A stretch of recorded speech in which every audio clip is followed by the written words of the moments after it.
Denizens of the night, welcome to another episode of the macabre, the terrifying. Broadcasting live from inside a mansion entirely consumed by malevolence, I will be your guide through the witching hours. Tonight, we'll revisit a classic which is experiencing some renewed interest. It is the story of a man who visits his friend, only to find both the friend and his home have fallen on, hard times, to say the least. There is an, as of this recording, upcoming series on Netflix based on this story and produced by Mike Flanagan, who is exceptional at adapting classics to the modern screen. But to truly understand any adaptation, we must be familiar with the source. So, let us call upon the House of Usher ourselves.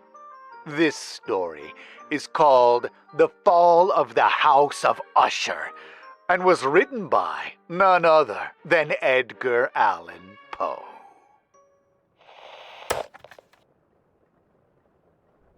His heart is a poised lute. As soon as it's touched, it resounds. De Beranger. During the whole of a dull, dark, and soundless day in the autumn of the year, when the clouds hung oppressively low in the heavens, I'd been passing alone on horseback through a singularly dreary tract of country, and at length found myself, as the shades of the evening drew on, within view of the melancholy House of Usher. I know not how it was, but with the first glimpse of the building, a sense of insufferable gloom pervaded my spirit.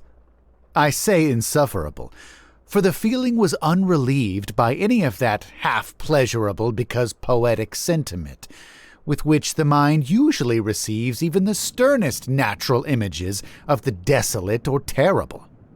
I looked upon the scene before me, upon the mere house and the simple landscape features of the domain, upon the bleak walls, upon the vacant eye-like windows, upon a few rank sedges, and upon a few white trunks of decayed trees, with an utter depression of soul which I can compare to no earthly sensation more properly than to the after-dream of the reveller upon opium, the bitter lapse into everyday life, the hideous dropping off of the veil.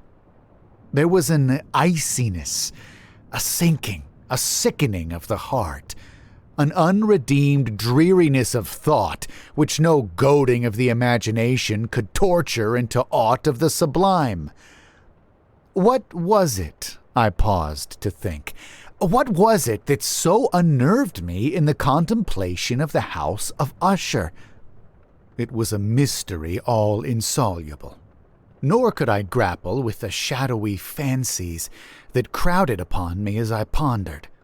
I was forced to fall back upon the unsatisfactory conclusion that, while beyond doubt there are combinations of very simple natural objects which have the power of thus affecting us, still the analysis of this power lies among considerations beyond our depth. It was possible, I reflected, that a mere different arrangement of the particulars of the scene, of the details of the picture, would be sufficient to modify or perhaps to annihilate its capacity for sorrowful impression. And, acting upon this idea, I reined my horse to the precipitous brink of a black and lurid tarn that lay in unruffled luster by the dwelling, and gazed down, but with a shudder even more thrilling than before, upon the remodeled and inverted images of the gray sedge, and the ghastly tree stems, and the vacant and eye-like windows. Nevertheless, in this mansion of gloom, I now propose to myself a sojourn of some weeks.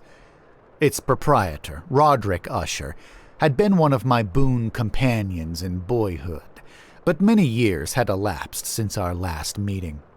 A letter, however, had lately reached me in a distant part of the country. A letter from him, which, in its wildly importunate nature, had admitted of no other than a personal reply.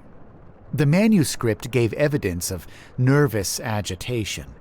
The writer spoke of acute bodily illness, of a mental disorder which oppressed him, and of an earnest desire to see me as his best and, indeed, his only personal friend, with a view of attempting, by the cheerfulness of my society, some alleviation of his malady. It was the manner in which all this and much more was said. It was the apparent heart that went with his request, which allowed me no room for hesitation, and I accordingly obeyed forthwith what I still considered a very singular summons. Although as boys we had been even intimate associates, yet I really knew little of my friend. His reserve had been always excessive and habitual. I was aware, however, that his very ancient family had been noted, time out of mind, for a peculiar sensibility of temperament, displaying itself through long ages in many works of exalted art, and manifested of late in repeated deeds of munificent yet unobtrusive charity, as well as in a passionate devotion to the intricacies, perhaps even more than to the orthodox and easily recognizable beauties, of musical science. I had learned, too, the very remarkable fact that the stem of the Usher race, all time-honored as it was, had put forth at no period any enduring branch. In other words, that the entire family lay in the direct line of descent, and had always, with very trifling and very temporary variation, so lain. It was this deficiency I considered, while running over in thought the perfect keeping of the character of the premises with the accredited character of the people, and while speculating upon the possible influence which the one, in the long lapse of centuries, might have exercised upon the other. It was this deficiency, perhaps of collateral issue, and the consequent undeviating transmission from sire to son of the patrimony with the name, which had at length so identified the two as to merge the original title of the estate in the quaint and equivocal appellation of the House of Usher, an appellation which seemed to include, in the minds of the peasantry who used it, both the family and the family mansion. I've said that the sole effect of my somewhat childish experiment, that of looking down within the tarn, had been to deepen the first singular impression. There can be no doubt that the consciousness of the rapid increase of my superstition, for why should I not so term it, served mainly to accelerate the increase itself. Such I've long known is the paradoxical law of all sentiments having terror as a basis. And it might have been for this reason only that, when I again uplifted my eyes to the house itself from its image in the pool, there grew in my mind a strange fancy. A fancy so ridiculous indeed that I but mention it to show the vivid force of the sensations which oppressed me. I had so worked upon my imagination as really to believe that about the whole mansion and domain there hung an atmosphere peculiar to themselves and their immediate vicinity, an atmosphere which had no affinity with the air of heaven, but which it reeked up from the decayed trees and the gray wall and the silent tarn, a pestilent and mystic vapor, dull, sluggish, faintly discernible, and leaden-hued. Shaking off from my spirit what must have been a dream, I scanned more narrowly the real aspect of the building. Its principal feature seemed to be that of an excessive antiquity. The discoloration of ages had been great. Minute fungi overspread the whole exterior, hanging in a fine, tangled webwork from the eaves. Yet all this was apart from any extraordinary dilapidation. No portion of the masonry had fallen, and there appeared to be a wild inconsistency between its still perfect adaptation of parts and the crumbling condition of the individual stones. In this, there was much that reminded me of the specious totality of old woodwork, which has rotted for long years in some neglected vault, with no disturbance from the breath of the external air. Beyond this indication of extensive decay, however, the fabric gave little token of instability. Perhaps the eye of a scrutinizing observer might have discovered a barely perceptible fissure, which, extending from the roof of the building in front, made its way down the wall in a zigzag direction until it became lost in the sullen waters of the tarn. Noticing these things, I rode over a short causeway to the house. A servant in waiting took my horse, and I entered the Gothic archway of the hall. A valet of stealthy step thence conducted me in silence through many dark and intricate passages in my progress to the studio of his master. Much that I encountered on the way contributed, I know not how, to heighten the vague sentiments of which I've already spoken.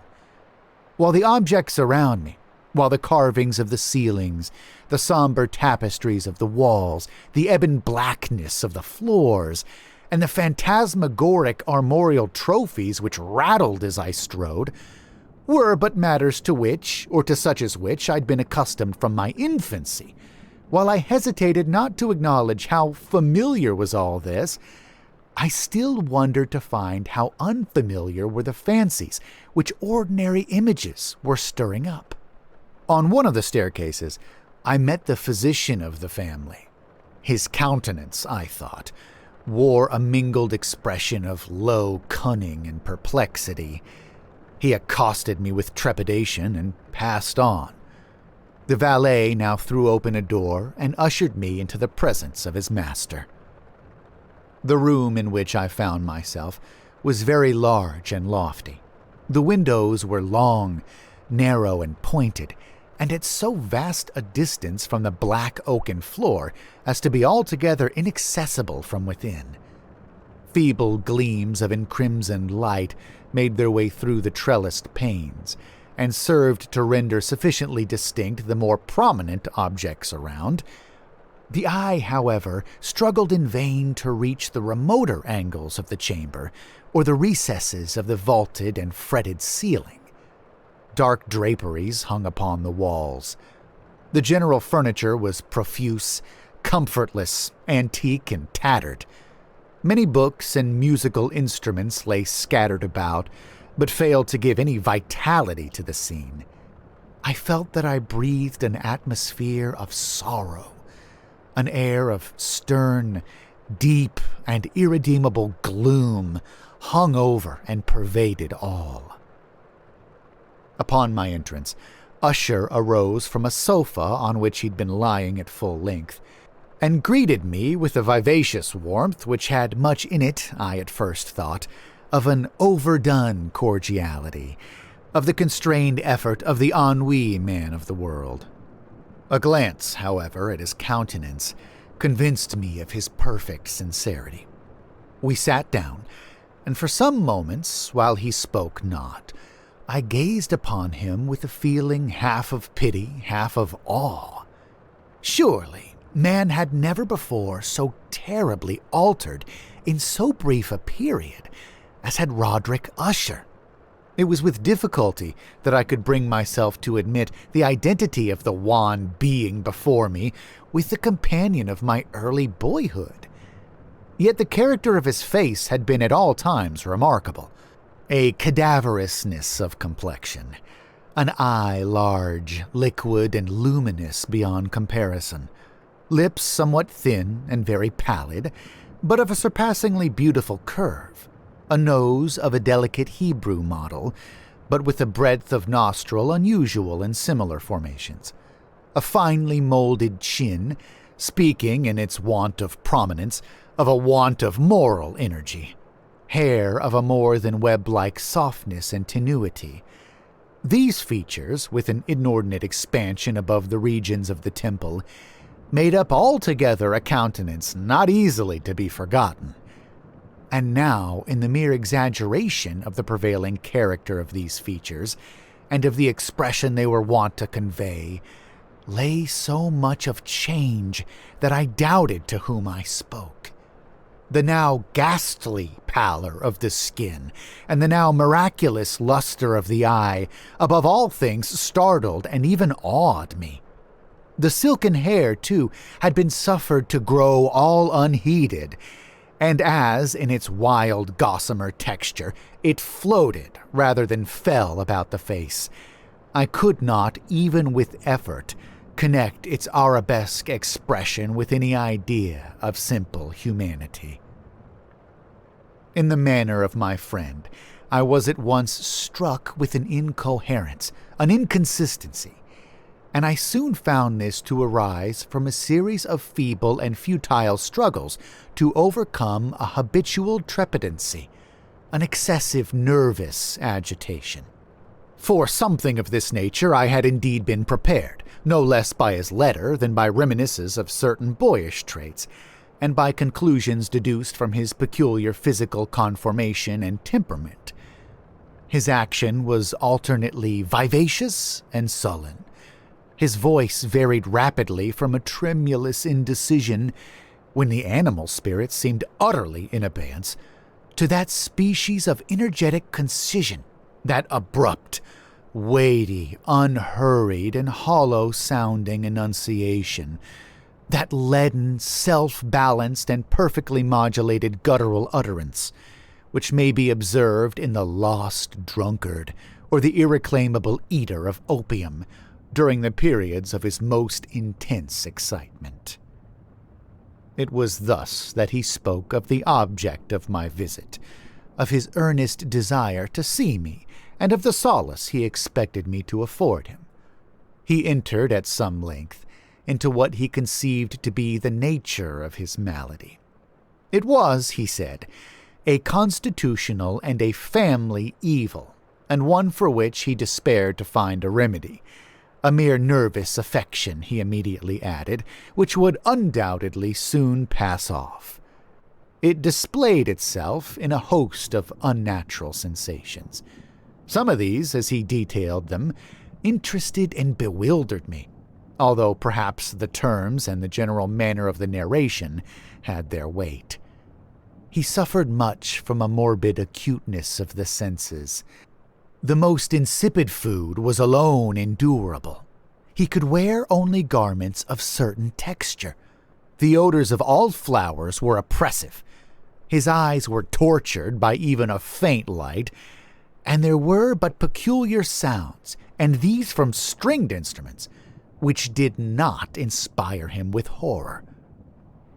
To an anomalous species of terror, I found him a bounden slave. "I shall perish," said he. "I must perish in this deplorable folly. Thus, and not otherwise, shall I be lost. I dread the events of the future, not in themselves, but in their results. I shudder at the thought of any, even the most trivial incident, which may operate upon this intolerable agitation of soul. I have, indeed, no abhorrence of danger, except in its absolute effect, in terror. In this unnerved, in this pitiable condition, I feel that the period will sooner or later arrive when I must abandon life and reason together, in some struggle with the grim phantasm, fear." I learned, moreover, at intervals, and through broken and equivocal hints, another singular feature of his mental condition. He was enchained by certain superstitious impressions in regard to the dwelling which he tenanted, and whence for many years he had never ventured forth, in regard to an influence whose supposititious force was conveyed in terms too shadowy here to be restated. An influence which some peculiarities in the mere form and substance of his family mansion had, by dint of long sufferance, he said, obtained over his spirit, an effect which the physique of the grey walls and turrets, and of the dim tarn into which they all looked down, had at length brought about upon the morale of his existence.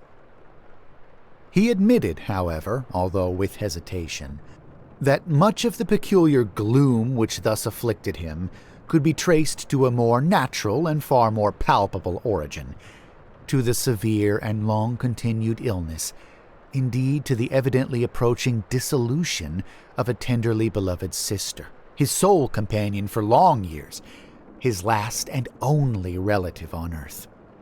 Her decease, he said, with a bitterness which I can never forget, would leave him, the hopeless and the frail, the last of the ancient race of the Ushers.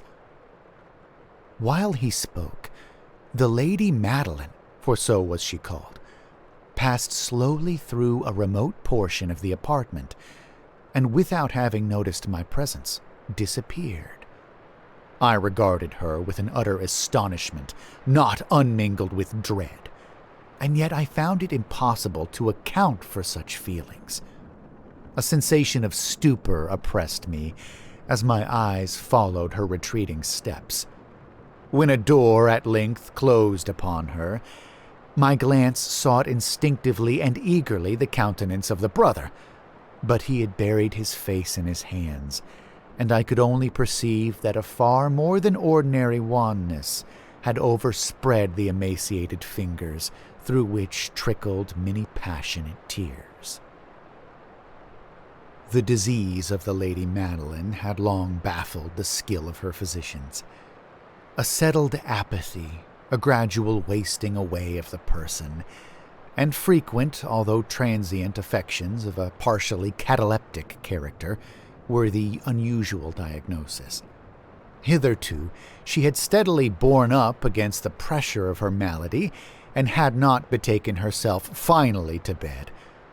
But on the closing in of the evening of my arrival at the house, she succumbed, as her brother told me at night with inexpressible agitation, to the prostrating power of the destroyer, and I learned that the glimpse I'd obtained of her person would thus probably be the last I should obtain, that the lady, at least while living, would be seen by me no more. For several days ensuing, her name was unmentioned by either Usher or myself, and during this period I was busied in earnest endeavors to alleviate the melancholy of my friend. We painted and read together, or I listened, as if in a dream, to the wild improvisations of his speaking guitar. And thus, as a closer and still closer intimacy admitted me more unreservedly into the recesses of his spirit, the more bitterly did I perceive the futility of all attempt at cheering a mind from which darkness, as if an inherent positive quality, poured forth upon all objects of the moral and physical universe in one unceasing radiation of gloom. I shall ever bear about me a memory of the many solemn hours I thus spent alone with the master of the House of Usher. Yet I should fail in any attempt to convey an idea of the exact character of the studies, or of the occupations in which he involved me, or led me the way. An excited and highly distempered ideality threw a sulphurous luster over all. His long improvised dirges will ring forever in my ears. Among other things, I hold painfully in mind a certain singular perversion and amplification of the wild air of the last waltz of von Weber, from the paintings over which his elaborate fancy brooded, and which grew, touch by touch, into vaguenesses at which I shuddered the more thrillingly, because I shuddered knowing not why. From these paintings, vivid as their images now are before me, I would in vain endeavor to educe more than a small portion which should lie within the compass of merely written words. By the utter simplicity, by the nakedness of his designs, he arrested and overawed attention. If ever mortal painted an idea, that mortal was Roderick Usher. For me, at least, in the circumstances then surrounding me, there arose out of the pure abstractions which the hypochondriac contrived to throw upon his canvas an intensity of intolerable awe, no shadow of which felt I ever yet in the contemplation of the certainly glowing, yet too concrete, revelries of Fuseli. One of the phantasmagoric conceptions of my friend, partaking not so rigidly of the spirit of abstraction, may be shadowed forth, although feebly, in words. A small picture presented the interior of an immensely long and rectangular vault or tunnel, with low walls, smooth, white, and without interruption or device.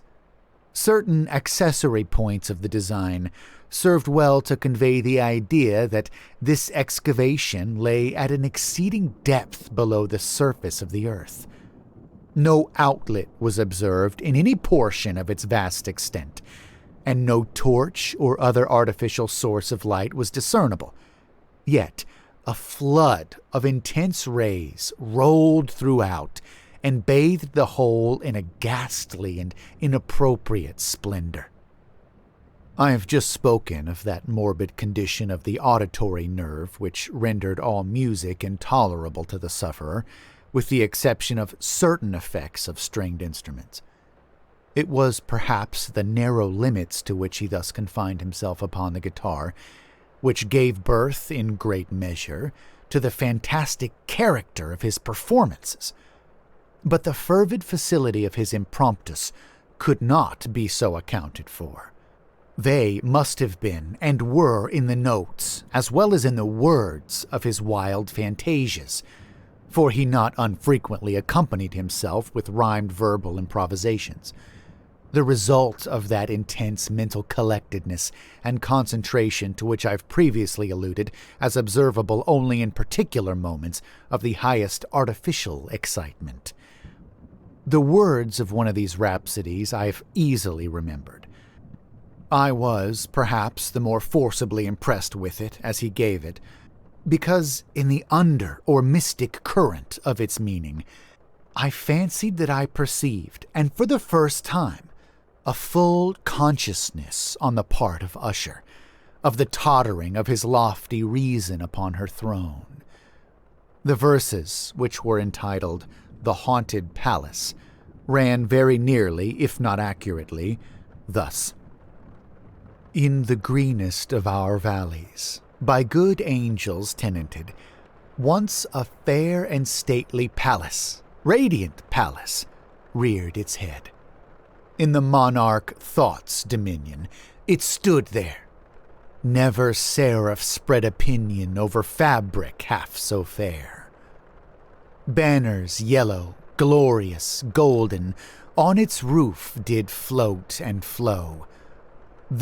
All this, was in the olden time long ago, and every gentle air that dallied in that sweet day, along the ramparts plumed and pallid, a winged odor went away. Wanderers in that happy valley, through two luminous windows saw spirits moving musically to a lute's well-tuned law, round about a throne where sitting, Porphyrogeny, in state his glory well befitting, the ruler of the realm was seen. And all with pearl and ruby glowing was the fair palace door, through which came flowing, and sparkling evermore, a troop of echoes, whose sweet duty was but to sing, in voices of surpassing beauty, the wit and wisdom of their king. But evil things, in robes of sorrow, assailed the monarch's high estate. Ah, let us mourn, for never morrow shall dawn upon him, desolate, and round about his home the glory that blushed and bloomed is but a dim remembered story of the old time entombed. and travelers now within that valley, through the red-litten windows, see vast forms that move fantastically to a discordant melody, while, like a rapid, ghastly river through the pale door, a hideous throng rush out forever and laugh, but smile no more. I well remember that suggestions arising from this ballad led us into a train of thought wherein there became manifest an opinion of Usher's, which I mention not so much on account of its novelty, for other men have thought thus, as on account of the pertinacity with which he maintained it. This opinion, in its general form, was that of the sentience of all vegetable things. But in his disordered fancy, the idea had assumed a more daring character and trespassed, under certain conditions, upon the kingdom of inorganization. I lack words to express the full extent, or the earnest abandon of his persuasion. The belief, however, was connected, as I've previously hinted, with the gray stones of the home of his forefathers. The conditions of the sentience had been here, he imagined, fulfilled in the method of collocation of these stones, in the order of their arrangement, as well as in that of the many fungi which overspread them, and of the decayed trees which stood around, above all, in the long undisturbed endurance of this arrangement, and in its reduplication in the still waters of the tarn. Its evidence, the evidence of the sentience, was to be seen, he said, and I here started as he spoke, in the gradual yet certain condensation of an atmosphere of their own about the waters and the walls. The result was discoverable, he added, in that silent yet importunate and terrible influence which for centuries had molded the destinies of his family, and which made him what I now saw him, what he was. Such opinions need no comment, and I will make none. Our books, the books which for years had formed no small portion of the mental existence of the invalid, were, as might be supposed, in strict keeping with this character of phantasm. We pored together over such works as the Vert et Chartreux of Gresset, the Belphegor of Machiavelli, the Heaven and Hell of Swedenborg, the Subterranean Voyage of Nicholas Klim by Holberg, the Chiromancy of Robert Flood, of Jean d'Indagenet and of de la Chambre, the Journey into the Blue Distance of Tieck, and the City of the Sun of Campanella. One favorite volume was a small octavo edition of the Directorium Inquisitorium by the Dominican Émeric de Giron, and there were passages in Pomponius Mela about the old African satyrs and Egyptians, over which Usher would sit dreaming for hours. His chief delight, however, was found in the perusal of an exceedingly rare and curious book in quarto Gothic, the Manual of a Forgotten Church, the Vigiliae Mortuorum Secundum, Coram Ecclesiae Maguntinae. I could not help thinking of the wild ritual of this work, and of its probable influence upon the hypochondriac, when, one evening, having informed me abruptly that the Lady Madeline was no more, he stated his intention of preserving her corpse for a fortnight, previously to its final interment, in one of the numerous vaults within the main walls of the building. The worldly reason, however, assigned for this singular proceeding was one which I did not feel at liberty to dispute. The brother had been led to his resolution, so he told me, by consideration of the unusual character of the malady of the deceased, of certain obtrusive and eager inquiries on the part of her medical men, and of the remote and exposed situation of the burial ground of the family. I will not deny that when I called to mind the sinister countenance of the person whom I met upon the staircase on the day of my arrival at the house, I had no desire to oppose what I regarded as, at best, but a harmless, and by no means an unnatural precaution. At the request of Usher, I personally aided him in the arrangements for the temporary entombment. The body having been encoffined, we two alone bore it to its rest.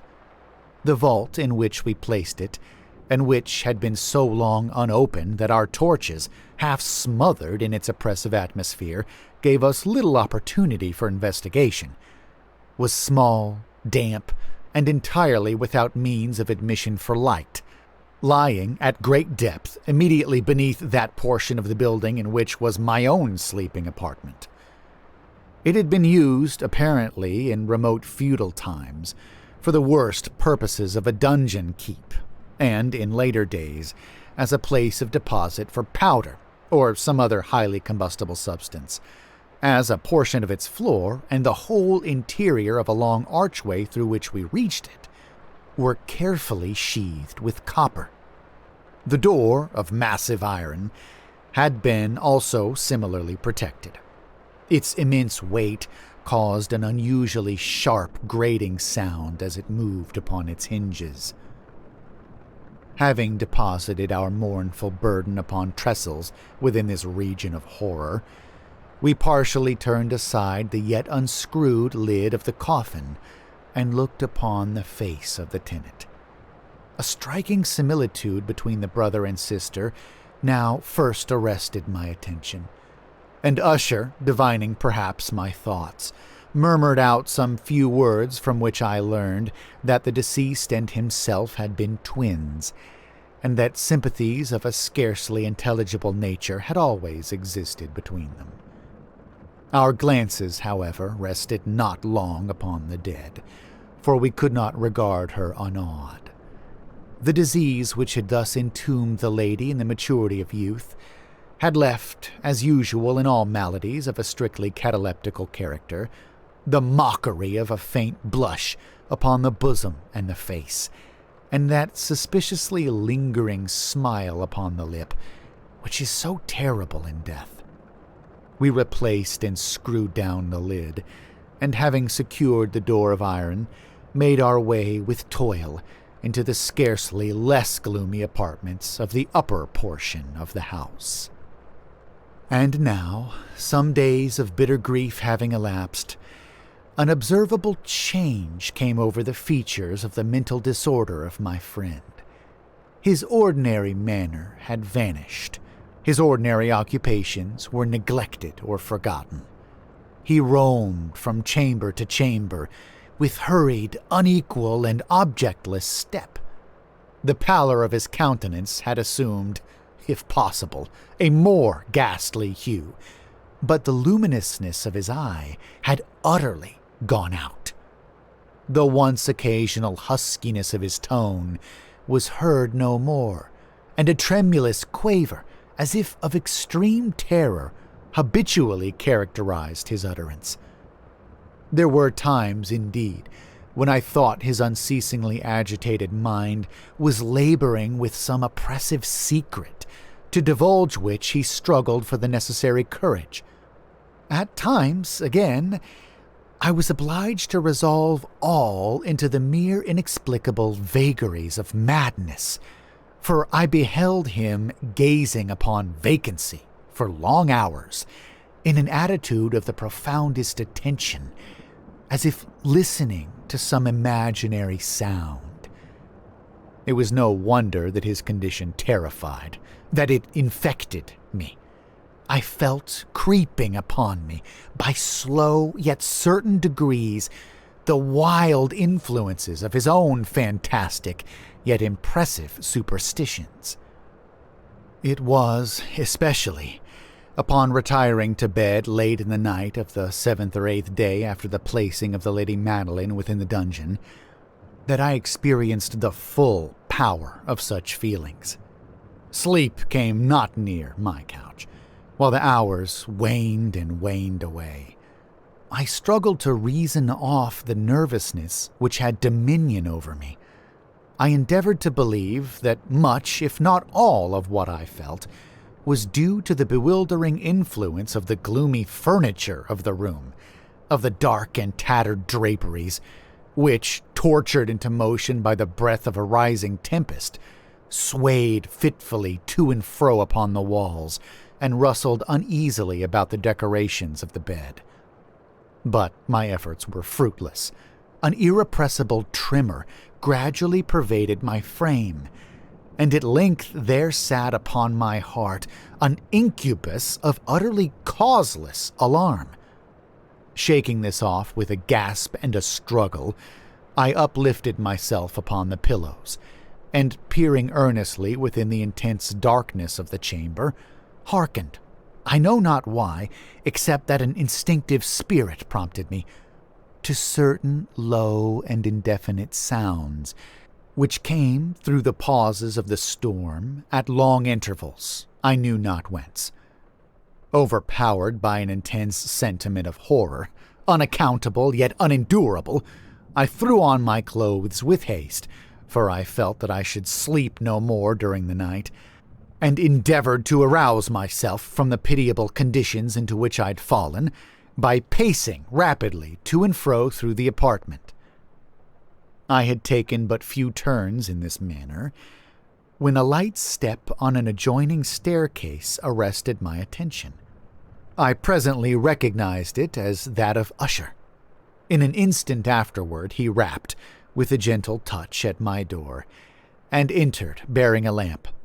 His countenance was, as usual, cadaverously wan, but moreover there was a species of mad hilarity in his eyes, an evidently restrained hysteria in his whole demeanor. His air appalled me, but anything was preferable to the solitude which I'd so long endured, and I even welcomed his presence as a relief. "And have you not seen it?" he said abruptly, after having stared about him for some moments in silence. "You've not, then, seen it? But stay, you shall—" Thus speaking, and having carefully shaded his lamp, he hurried to one of the casements and threw it freely open to the storm. The impetuous fury of the entering gust nearly lifted us from our feet. It was, indeed, a tempestuous yet sternly beautiful night, and one wildly singular in its terror and its beauty. A whirlwind had apparently collected its force in our vicinity, and there were frequent and violent alterations in the direction of the wind, and the exceeding density of the clouds, which hung so low as to press upon the turrets of the house, did not prevent our perceiving the lifelike velocity with which they flew careening from all points against each other, without passing away into the distance. I say that even their exceeding density did not prevent our perceiving this, yet we had no glimpse of the moon or stars, nor was there any flashing forth of the lightning. But the under surfaces of the huge masses of agitated vapor, as well as all terrestrial objects immediately around us, were glowing in the unnatural light of a faintly luminous and distinctly visible gaseous exhalation which hung about and enshrouded the mansion. "You shall not behold this," said I, shudderingly, to Usher, as I led him, with a gentle violence, from the window to a seat. "These appearances which bewilder you are mere electrical phenomena, not uncommon, or it may be that they have their ghastly origin in the rank miasma of the tarn. Let us close this casement. The air is chilling and dangerous to your frame. Here is one of your favorite romances. I will read, and you shall listen, and so we will pass away this terrible night together." The antique volume which I had taken up was the Mad Tryst of Sir Lancelot Canning, but I had called it a favorite of Usher's more in sad jest than in earnest, for in truth there is little in its uncouth and unimaginative prolixity which could have had interest for the lofty and spiritual ideality of my friend. It was, however, the only book immediately at hand, and I indulged a vague hope that the excitement which now agitated the hypochondriac might find relief, for the history of mental disorder is full of similar anomalies, even in the extremeness of the folly which I should read. Could I have judged, indeed, by the wild, overstrained air of vivacity with which he hearkened, or apparently hearkened, to the words of the tale, I might well have congratulated myself upon the success of my design. I had arrived at that well-known portion of the story, where Ethelred, the hero of the tryst, having sought in vain for peaceable admission into the dwelling of the hermit, proceeds to make good an entrance by force. Here it will be remembered. The words of the narrative run thus. And Ethelred, who was by nature of a doughty heart, and who was now mighty withal, on account of the powerfulness of the wine which he had drunken, waited no longer to hold parley with the hermit, who, in sooth, was of an obstinate and maliceful turn, but, feeling the rain upon his shoulders, and fearing the rising of the tempest, uplifted his mace outright, and, with blows, made quickly room in the plankings of the door for his gauntleted hand. And now, pulling therewith sturdily, he so cracked and ripped and tore all asunder, that the noise of the dry and hollow-sounding wood alarmed and reverberated throughout the forest. At the termination of this sentence, I started, and for a moment paused, for it appeared to me, although I at once concluded that my excited fancy had deceived me, it appeared to me that, from some very remote portion of the mansion, there came indistinctly to my ears what might have been, in its exact similarity of character, the echo, but a stifled and dull one certainly, of the very cracking and ripping sound which Sir Lancelot had so particularly described. It was beyond doubt the coincidence alone which had arrested my attention, for, amid the rattling of the sashes of the casements and the ordinary commingled noises of the still increasing storm, the sound in itself had nothing, surely, which should have interested or disturbed me. I continued the story. But the good champion Ethelred, now entering within the door, was sore enraged and amazed to perceive no signal of the maliceful hermit, but, in the stead thereof, a dragon of a scaly and prodigious demeanor, and of a fiery tongue, which sat in guard before a palace of gold, with a floor of silver, and upon the wall there hung a shield of shining brass, with this legend enwritten: Who entereth herein, a conqueror hath been. Who slayeth the dragon, the shield he shall win. And Ethelred uplifted his mace, and struck upon the head of the dragon, which fell before him, and gave up his pesty breath, with a shriek so horrid and harsh, and withal so piercing, that Ethelred had fain to close his ears with his hands against the dreadful noise of it, the like whereof was never before heard. Here again I paused abruptly, and now with a feeling of wild amazement, for there could be no doubt whatever that in this instance I did actually hear, although from what direction it proceeded I found it impossible to say, a low and apparently distant but harsh, protracted and most unusual screaming or grating sound, the exact counterpart of what my fancy had already conjured up for the dragon's unnatural shriek, as described by the romancer. Oppressed, as I certainly was, upon the occurrence of this second and most extraordinary coincidence, by 1,000 conflicting sensations, in which wonder and extreme terror were predominant, I still retained sufficient presence of mind to avoid exciting by any observation the sensitive nervousness of my companion. I was by no means certain that he had noticed the sounds in question, although assuredly a strange alteration had, during the last few minutes, taken place in his demeanor. From a position fronting my own, he had gradually brought round his chair so as to sit with his face to the door of the chamber, and thus I could but partially perceive his features, although I saw that his lips trembled as if he were murmuring inaudibly. His head had dropped upon his breast, yet I knew that he was not asleep from the wide and rigid opening of the eye as I caught a glance of it in profile. The motion of his body, too, was at variance with this idea, for he rocked from side to side with a gentle yet constant and uniform sway. Having rapidly taken notice of all this, I resumed the narrative of Sir Lancelot, which thus proceeded.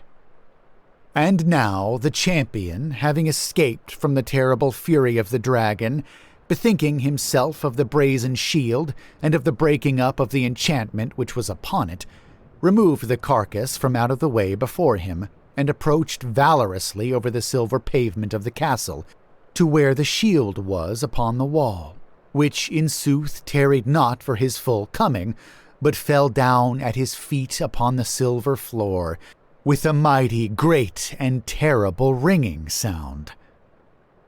No sooner had these syllables passed my lips, than, as if a shield of brass had indeed at the moment fallen heavily upon a floor of silver, I became aware of a distinct, hollow, metallic, and clangorous, yet apparently muffled, reverberation.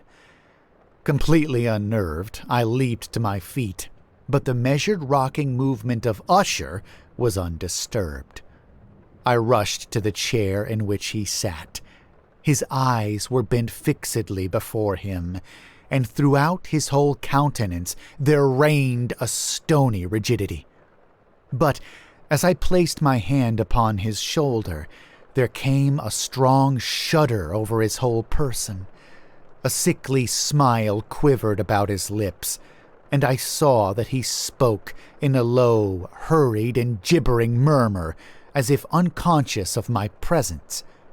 Bending closely over him, I at length drank in the hideous import of his words. "Not hear it? Yes, I hear it, and have heard it. Long, many minutes, many hours, many days have I heard it. Yet I dared not. Oh, pity me, miserable wretch that I am. I dared not speak. We have put her, living, in the tomb. Said I not that my senses were acute? I now tell you that I heard her first feeble movements in the hollow coffin. I heard them many days ago, yet I dared not speak. And now, tonight, Ethelred, the breaking of the hermit's door, and the death cry of the dragon, and the clangor of the shield.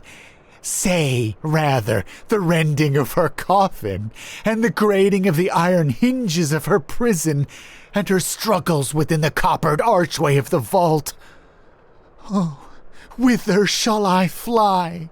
Will she not be here anon? Is she not hurrying to upbraid me for my haste? Have I not heard her footstep on the stair? Do I not distinguish that heavy and horrible beating of her heart? Madman!" Here he sprang furiously to his feet and shrieked out his syllables as if in the effort he were giving up his soul. "Madman! I tell you that she now stands without the door!" As if in the superhuman energy of his utterance there had been found the potency of a spell, the huge antique panels to which the speaker pointed threw slowly back, upon the instant, their ponderous and ebony jaws. It was the work of the rushing gust, but then, without those doors, there did stand the lofty and enshrouded figure of the Lady Madeline of Usher. There was blood upon her white robes, and the evidence of some bitter struggle upon every portion of her emaciated frame. For a moment she remained trembling and reeling to and fro upon the threshold. Then, with a low, moaning cry, fell heavily inward upon the person of her brother, and in her violent and now final death agonies bore him to the floor a corpse and a victim to the terrors he had anticipated. From that chamber and from that mansion I fled aghast. The storm was still abroad in all its wrath as I found myself crossing the old causeway. Suddenly, there shot along the path a wild light, and I turned to see whence a gleam so unusual could have issued, for the vast house and its shadows were alone behind me. The radiance was that of the full setting and blood-red moon, which now shone vividly through that once barely discernible fissure of which I've before spoken as extending from the roof of the building in a zigzag direction to the base. While I gazed, this fissure rapidly widened. There came a fierce breath of the whirlwind. The entire orb of the satellite burst at once upon my sight. My brain reeled as I saw the mighty walls rushing asunder. There was a long, tumultuous shouting sound like the voice of 1,000 waters, and the deep and dank tarn at my feet closed sullenly and silently over the fragments of the House of Usher.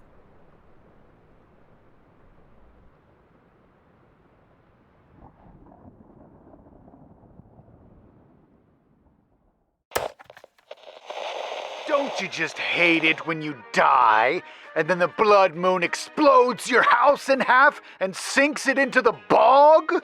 Oh, wow. What an ending. I must confess something, though. At times, this story is a bit inscrutable, difficult to understand.